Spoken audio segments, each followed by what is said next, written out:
Uhum. O que você vê como que poderia ser o maior problema que ia desencadear uma guerra ou um conflito muito grande na situação atual de hoje?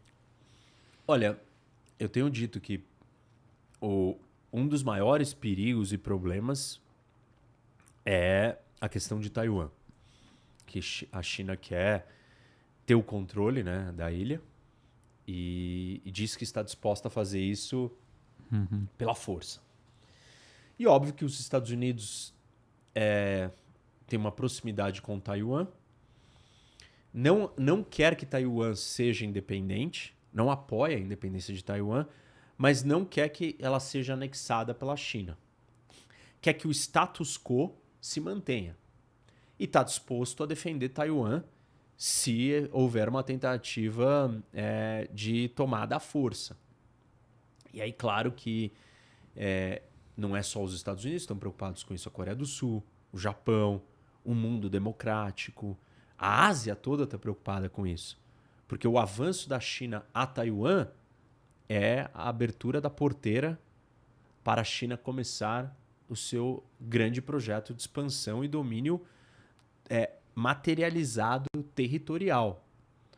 E Taiwan é o primeiro estágio disso. E se isso for alcançado, os outros países estarão em apuros. E a ordem, né, do mundo, a maneira como o mundo está organizado, começou a ser ferida com a invasão da Rússia à Ucrânia. Uhum. Porque rompeu a ideia de você respeitar a fronteira e anexar um território para você. Sempre falam, né? As pessoas, os Estados Unidos não invadiu o Iraque.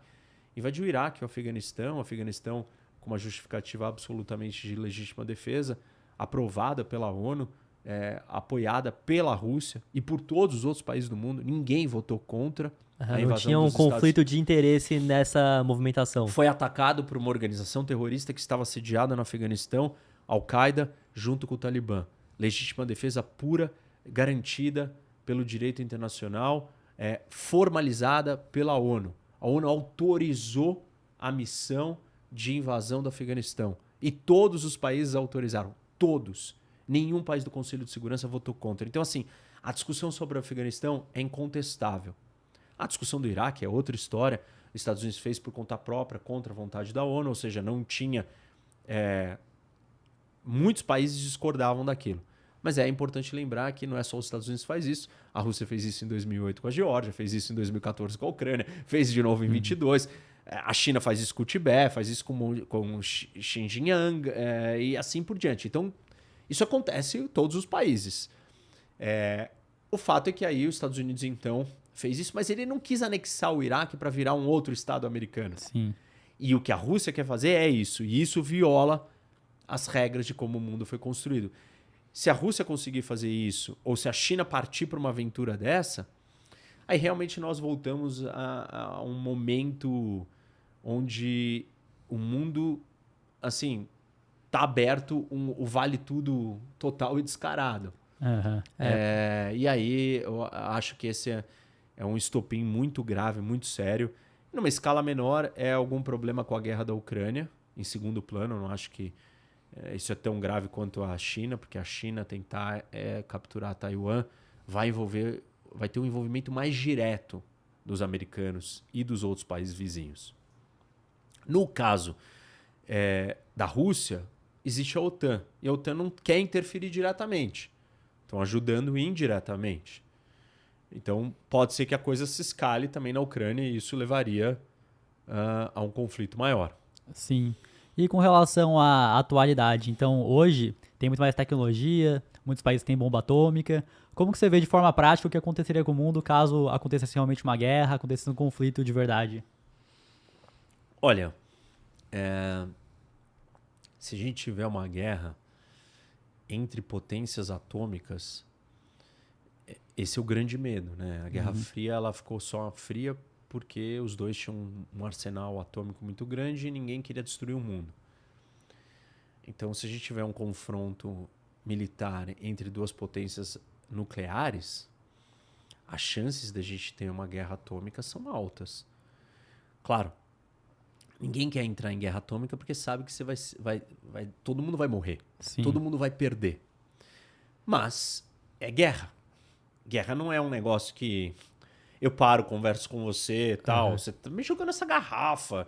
Eu pego o que tiver na minha mão, tento te matar, entendeu? Não é uma coisa, não é uma coisa racional, ponderada o tempo inteiro. Então tudo pode dar errado. E a gente pode cair no perigo de uma guerra nuclear. E uma guerra nuclear é a destruição total da humanidade, do planeta Terra. Então, perguntaram para o Einstein, né? Como que seria a Terceira Guerra Mundial? E a resposta dele foi: eu não sei como será travada, né? Perguntaram como que você acha que vai ser travada a Terceira Guerra Mundial? Ele falou: eu não sei como vai ser travada a Terceira Guerra, mas eu só sei que a Quarta Guerra será travada com paus e pedras. Porque não teria mais nada. Porque destruiu tudo e aí quando a gente for guerrear de novo na Quarta Guerra, a gente vai ter voltado para a Idade da Pedra. Então, esse é o perigo que nós temos de uma Terceira Guerra Mundial. O objetivo pós-Segunda Guerra Mundial era evitar que as potências que têm bombas atômicas entrassem em confronto uma com as outras. E o Conselho de Segurança foi criado para isso. Para travar todos esses países que tinham uma bomba atômica numa aliança única.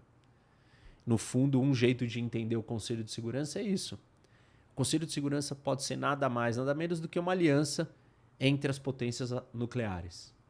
Porque se eles estão do mesmo lado, não tem realmente um conflito. Isso. Algumas coisas, alguns problemas com esse conceito. Primeiro que não tem só eles com bomba atômica.